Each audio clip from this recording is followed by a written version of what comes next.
My name is Paul Sharp. I'm appearing on behalf of representing the Northern Territory Greens Party. When you're ready, Mr. Sharp. Thank you. We'd like to thank you for the opportunity for participating in this inquiry. The Northern Territory Greens support a scientific, evidence-based approach to public policy and an open and transparent process of public consultation on more controversial matters, as the prospect of fracking in the Northern Territory certainly is.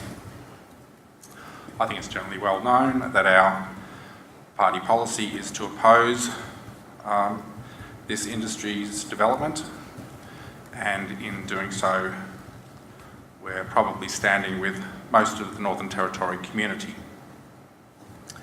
It's a long-held position. We took that policy to the last election as part of probably our lead issue in the campaign. I'll just briefly outline why we hold that policy.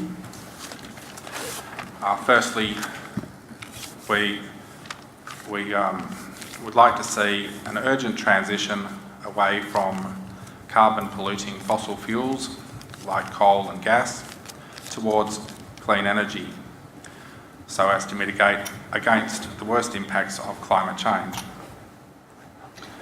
We do not support any new coal or unconventional gas developments. However, we do recognise that conventional gas, such as the offshore conventional gas that we've got coming into the Territory at the moment, that in the short term is needed to support the development of the renewables industry until such time further down the track we get cheaper batteries, more widely distributed, and other storage options. We may still need a small amount of gas going forward, but that amount of gas would be decreasing.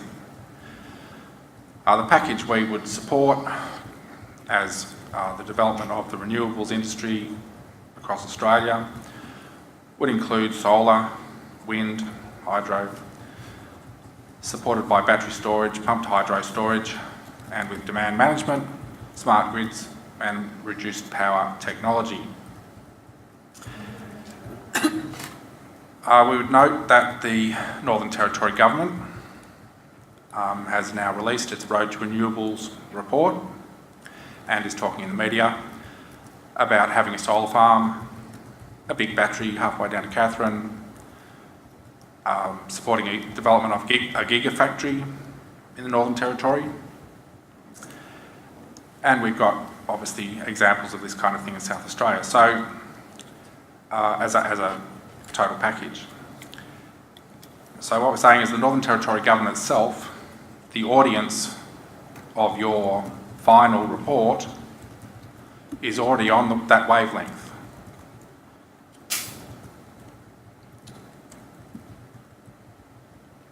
Secondly, there's the groundwater issue in the Northern Territory is particularly important as a local issue, as I'm sure you've heard many times. In particular, it's the main source of water outside of Darwin for all the rural population, regional population. There is no social licence for fracking in the Northern Territory, and this isn't just the urban people, in particular the traditional owners in the zones where fracking is proposed are actually contesting fracking agreements and protesting and so on as well. It's a local, regional and Northern Territory-wide lack of social licence. And we don't think, under the circumstances and given the history, that there's likely ever to be a social licence in the Northern Territory. We also note that most of the other states and territories in Australia have already got fracking bans and moratoriums in place. It's not just the Northern Territory, it's actually in Australian culture that we're moving away from this industry. There is no business case. The economic impact statement relies on one single well as evidence of the productivity and potential economic returns. You can't generalise from that a whole gas field will have similar figures. That's normal in mining and petroleum industries. You've got to assay your resource thoroughly before you can come up with a figure, and of course it's different in every region. You can't just model it based on another location, which kind of renders the rest of the economic impact statement as a hypothetical and certainly not a scientific report. The other side of the economic argument is now that renewables are cheaper. At the moment, it would seem certainly solar and wind are cheaper.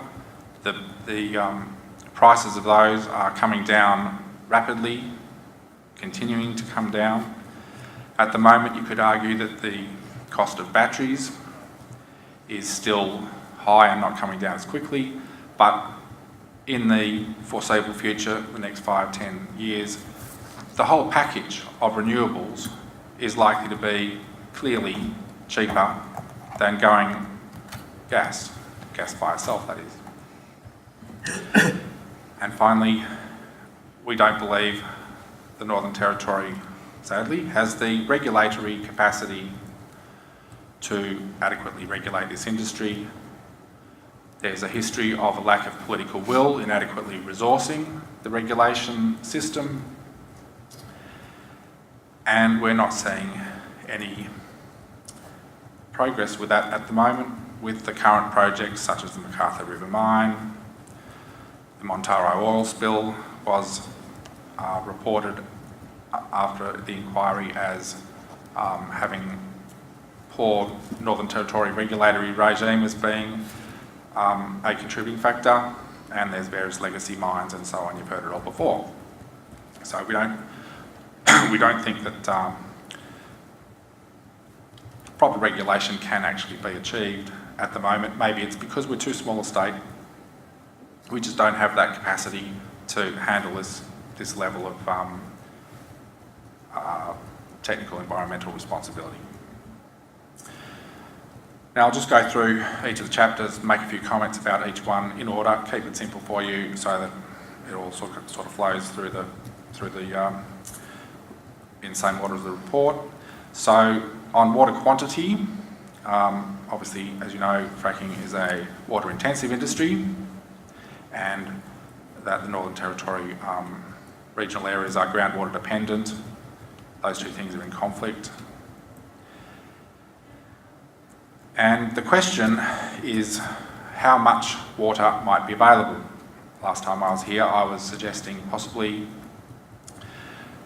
groundwater availability might actually be a limiting factor in how big an industry you might be able to create.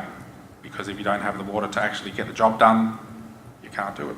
And you've pointed out it's probably not going to be economically viable to truck water in. We're not going to build any dams for this situation, and so on, so it could be a key issue.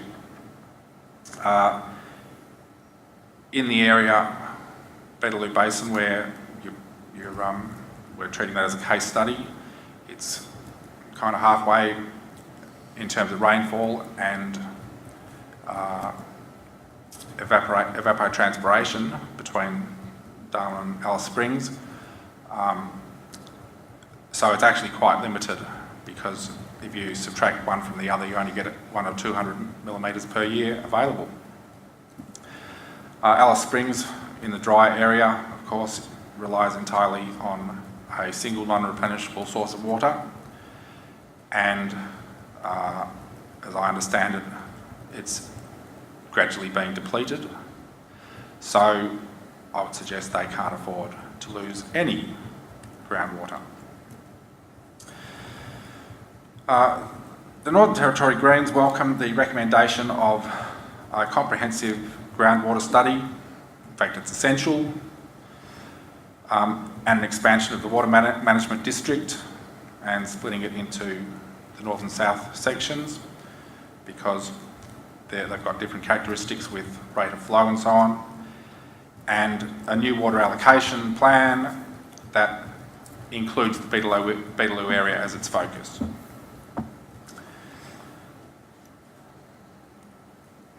This work must be completed before a final decision on the viability of fracking is made by the government if the community is to have any confidence that the risks associated with available water quantity have been appropriately addressed. We'd also be a little bit concerned about the industry investing large amounts in exploration only to discover, once the groundwater study is complete, that they can't proceed to production because of this limiting factor. So we would see that as another one of your has to be done for exploration activities.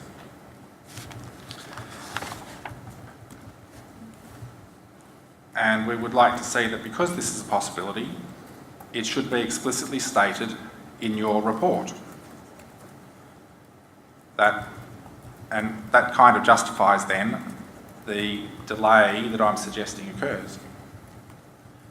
You'd have to state that in the report to justify it. Moving on to water quality, leaks and spills continue to be a risk. Whatever regulations, you've still got human error and so on. We've seen the Catherine situation. You can't fix, as far as we know, you can't fix the groundwater aquifer, and once contamination occurs, then your domestic supply, your horticultural supply, etc., pastoral, if it's not going straight into humans, it could also be going through the food chain. This could be the radioactive materials, etc. We also note that the well integrity failures and abandoned wells is, like well integrity failures, you're talking about a 0.1% risk, which is 1 in 1,000. If you've got 1,000 wells, that's an impact that's likely to occur. In terms of abandoned wells, you say we don't know, but logic would suggest that steel will be corroded by salts, concrete will eventually break down. In the long term, we don't know how long that would take exactly because, and as you've suggested in your report, that needs further investigation, but at this stage, it's an unmitigated impact. Moving on to the land chapter, landscape amenity. The vegetation out there is fairly sparse in that part of the world. The drill wellheads stick up in the air. They're only 2 k's apart. Pretty much the whole area is going to be impacted from a landscape amenity point of view. It will be turned into an industrialised landscape, and there's no getting around that. That's an unmitigated impact. The weeds problem, once it gets out of control, as we've seen with most of the weeds in the Northern Territory, you never get it back under control again. That's a risk that's unlikely to be mitigated. I mean, you can try and prevent it. You could have requirements for washing down vehicles going into the area, etc. But what we're seeing in real life is it's unlikely to happen. We'd also be concerned about the rehabilitation after the industry pulls out, but we'll assume that gets factored into the environmental management plans. On greenhouse gases, you mentioned a Liberal National Party target for 2030. There could be a change of government within the lifetime of the project with a higher target, likely. Certainly Labor's got a higher target, the Greens have got an even higher target. If we have balance of power, as has been seen before, we're likely to be pushing the target in that direction. So we feel that you should, I guess, set a higher target in your final report. There are recommendations, you've got submissions on this. for a higher target being necessary if we are to transition towards the 2050 target of zero emissions, which is also part of our Paris Agreement, which isn't in your report. If it was, you'd see that finishing the industry in 2043 or after delays, 2045, you're heading towards 2050 when we're still going to be producing fracking gas at a time when we're supposed to be having zero emissions.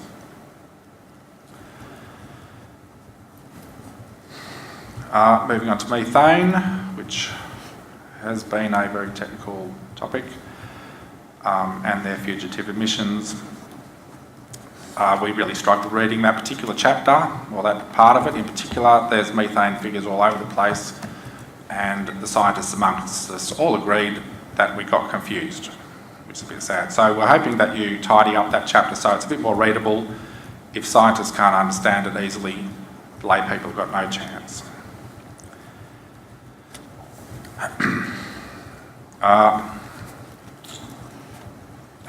You tried to settle on an actual figure for the methane releases as a sort of estimate, which is a fine effort.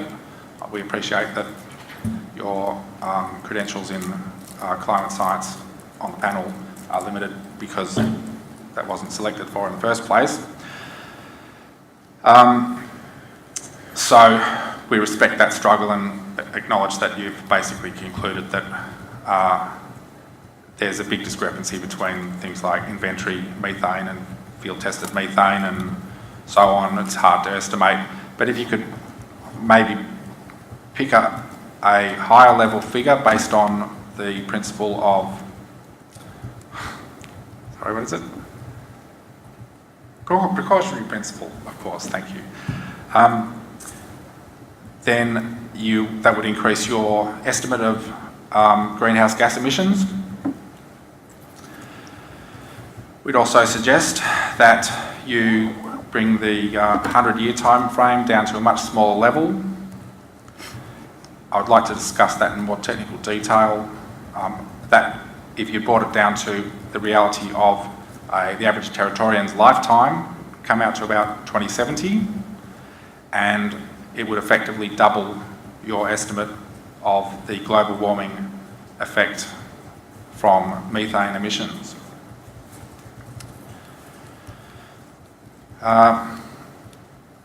Also, if I've got more on that, but I'll save that for later if I get a chance.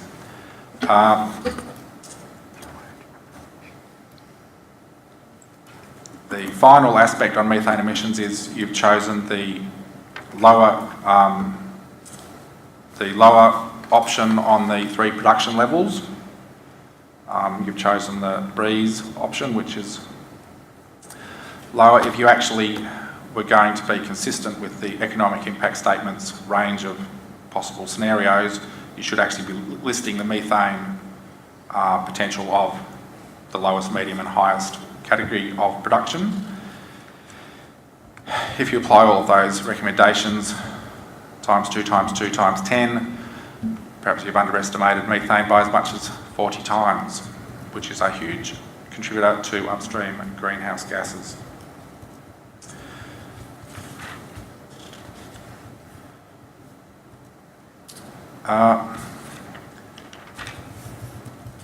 You've already heard plenty of other people talking about having all your baselines and various other studies done before exploration rather than production.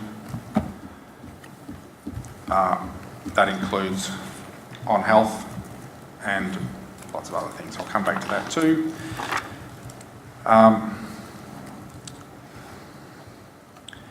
Under health, we think you've underestimated the psychosocial impacts. We're going to present you with a study in our written response that has come out more recently. We suspect you haven't looked at it previously. And we also suggest that perhaps the US studies shouldn't be dismissed quite as easily. Some of it can be applied.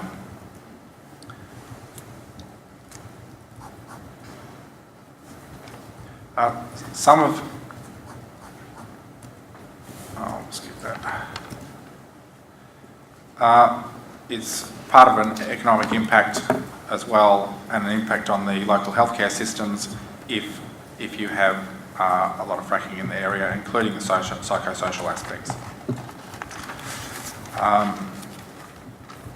These can be hidden costs that actually come out as externalities that the taxpayer pays for.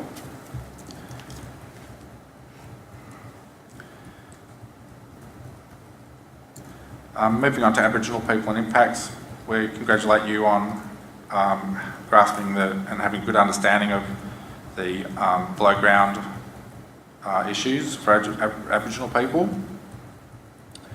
But we suggest that more than one meeting with traditional owners would be needed in most cases to negotiate most of the agreements. We also compliment you on recognising the language issues make more difficult. The difficulty of informing them adequately, and what we suggest is that you factor in the exploration company having to provide funding so that the Aboriginal people can seek independent advice. We suspect the Aboriginal Areas Protection Authority people, while well-intentioned and experienced in other areas, would probably lack the specific industry technical advice. So, and it's yet to be tested as to whether they would have that capacity. The negotiations with the Aboriginal people should be done without hurry.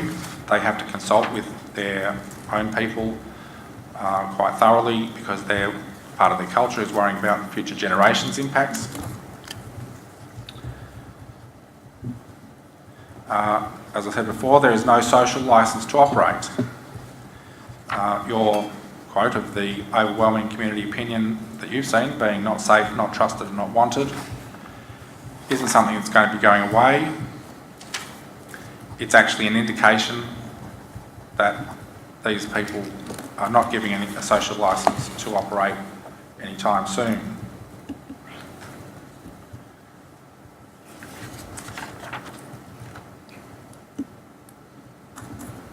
Okay. Your time is officially up. Was a little while ago, but if you've got just a few more points to make, please make them. If not, of course, you can always all right. Submit in written form. Yes. Okay. One of the economic issues is asset stranding. If we get a movement towards renewables more quickly than the lifetime of the project.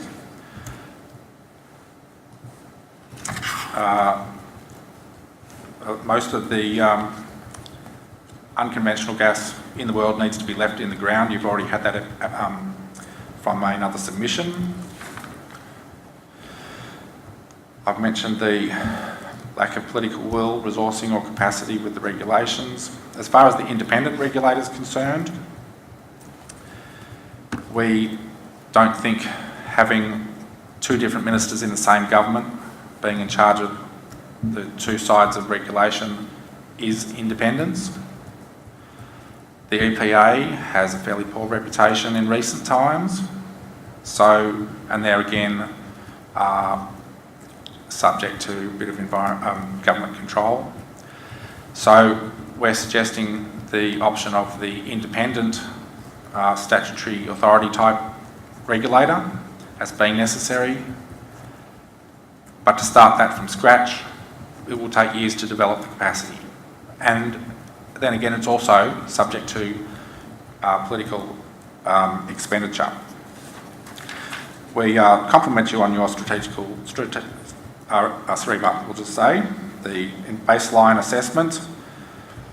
However, it must be completed before exploration. We agree with that comment, particularly in the case of methane.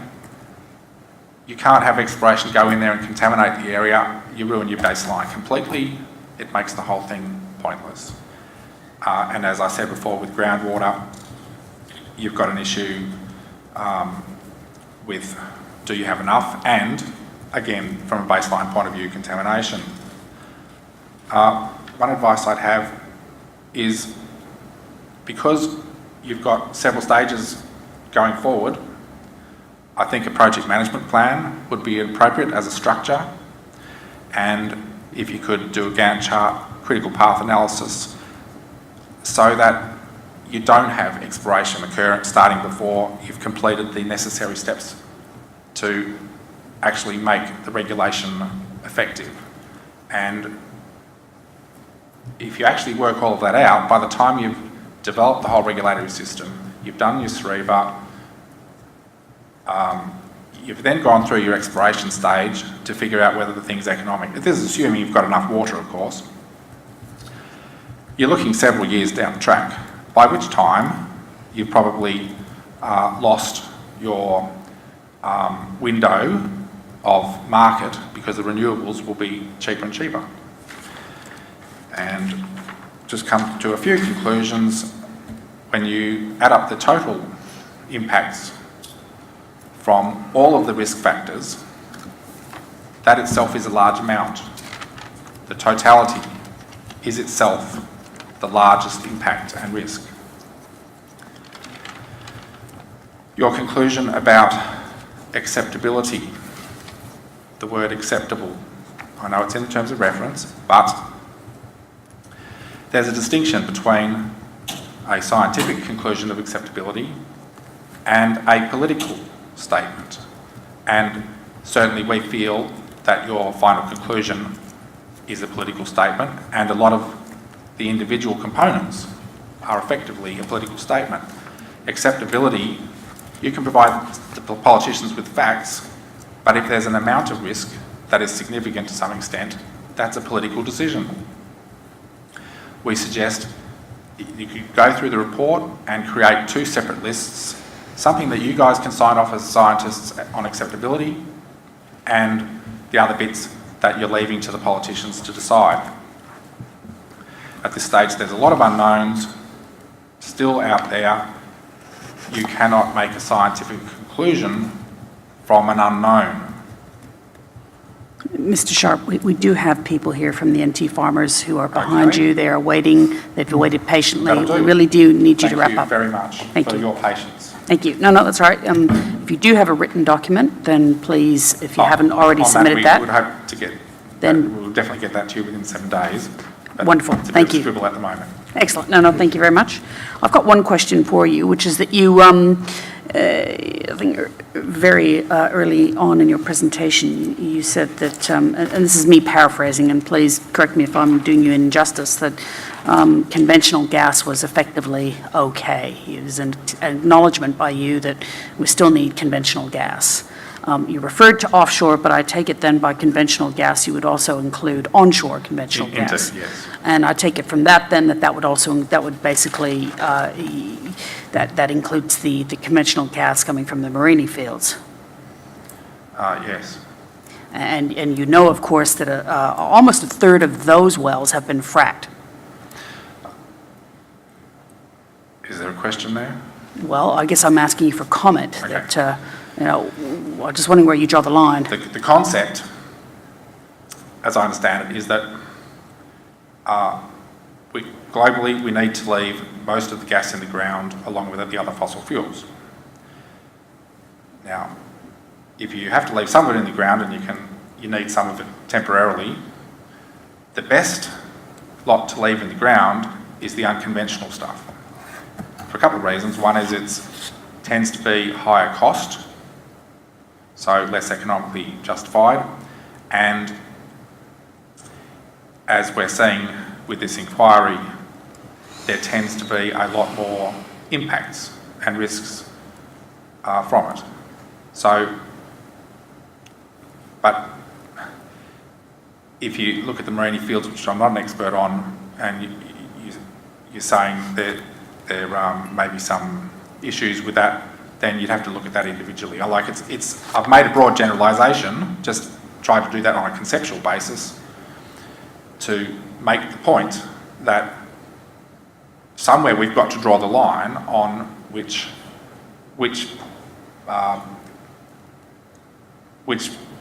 resource bases to leave in the ground and which to proceed with in the short term.